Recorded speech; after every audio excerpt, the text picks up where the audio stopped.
Hi, Peter Jones, Chartered Surveyor, Author and Property Investor, and in this short series of videos we're going to think about tax. Now don't turn off, I know that tax probably isn't our favourite subject, but at some point hopefully we'll be paying tax, and maybe even a lot of tax if everything goes well. On the other side of the coin, of course, we want to try and make sure that we only pay what we need to pay and we don't pay more than we should pay. And by the way, arranging your tax affairs so that you only pay what you should pay is totally legal. It's only when you start trying to arrange your tax affairs so that you avoid paying what you should pay that things start getting a bit messy, and of course that's not what we should be doing. Now the thing about property is that we tend to overlook the fact that if we want to set things up to be tax efficient, we need to do that from the start. I say that because I meet so many property investors who go charging full steam ahead and they don't really think about what it is they're going to try and achieve in the future. They don't really think about how buying properties fits with their current financial circumstances. They don't really think about how they're going to exit their property business, if indeed they are going to exit their property business. And they don't think about what they might be aspiring to a few years down the line.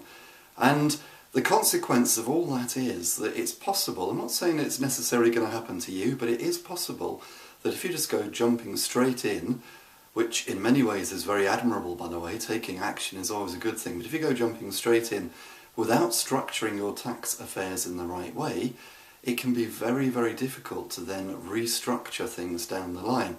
So for example, we're going to think about section 24 in video number 3 of this series, but one of the big headaches for a lot of existing investors at the moment is whether they should transfer properties which are in their own name into a limited company. There are tax consequences. Will they have to pay stamp duty? Will they have to pay capital gains tax? Now that was something which couldn't be foreseen.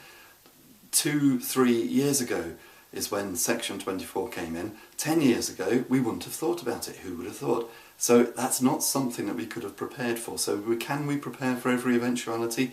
Probably not.